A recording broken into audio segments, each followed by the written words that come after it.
Um, hmm.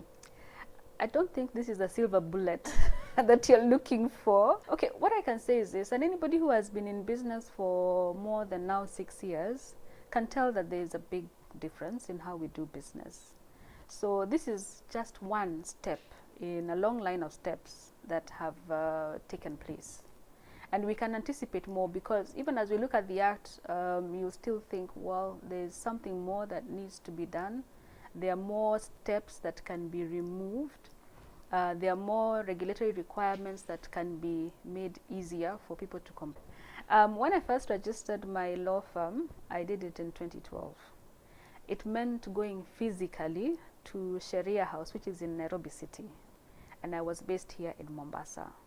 So the expense of actually doing that and lodging the documents and then having somebody else following up for me has meant that for people who are starting out today, if you want to do, because I started out as a sole proprietor, if you want to start a sole proprietorship, all you need to do is get on your phone, get on your laptop, go to eCitizen, and you're able to register your company or your sole proprietorship online. But it is possible to get a quick turnaround on registration of a new entity.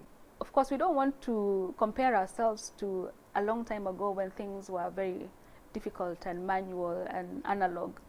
But the truth is, the ease of doing business has greatly increased. If you wanted to get any single business permit, okay, I don't have to do that as a lawyer, but getting for my clients was an uphill task. It also meant, yes, first of all, trying to figure out which room do I go to in town hall and who do I go to see and what do I need to do. And of course, the culture then was very different from what we have now. Now you have people who are ready and willing to assist you. You will be surprised. In our time, you had to beg them to get things going.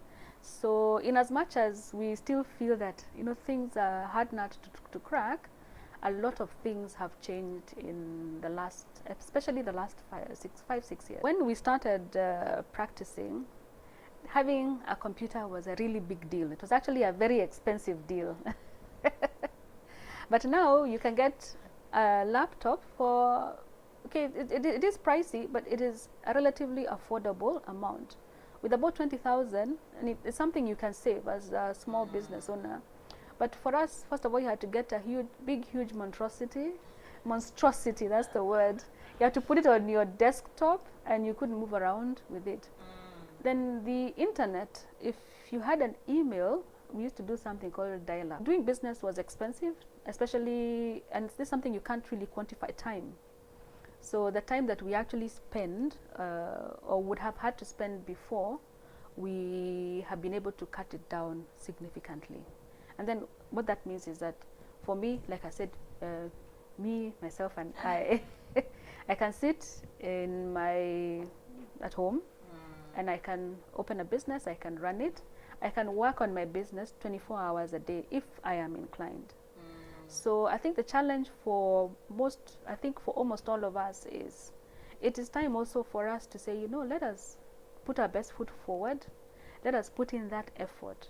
Because when you work, even the Bible tells us, you know? So if you put your best foot forward, then you will be able to get something at the end of the day. Okay, this is what I can tell, especially the youth. Okay, the first thing that you need to understand is this. Every single business idea started in somebody's mind. Before they took a single step, it was in their mind. They had no infrastructure. They had no people to work with them. It was something that was individual to them. So I once had somebody say this, and I'm going to repeat it because I think it was very, very important. One of the most dangerous things that you can ever do in your life is to rely on another person to provide for you. So if you have an idea, no matter what kind of an idea, start it. Start today. Start small. What I can say about the law is this, and not necessarily about the Business Law Amendment Act. Usually, business innovation comes first. The law follows. So if you have an innovative idea, just take the first step. But when you're taking the first step, be mindful that there are usual things, usual standards that have been laid for other institutions, which will catch up with you eventually.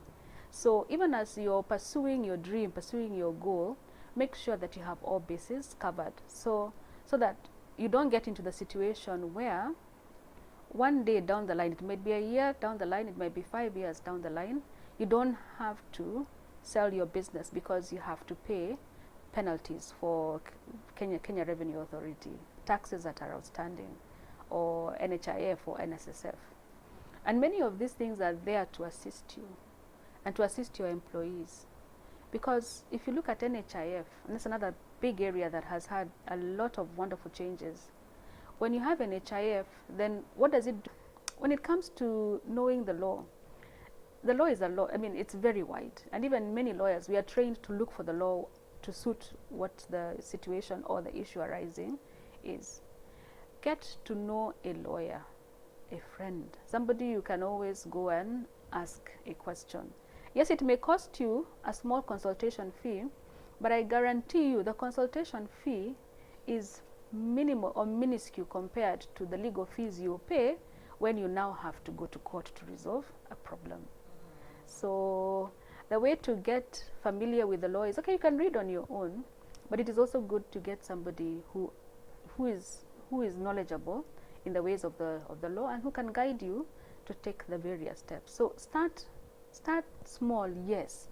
Think big. And the only way you think big is, how do I protect what I have?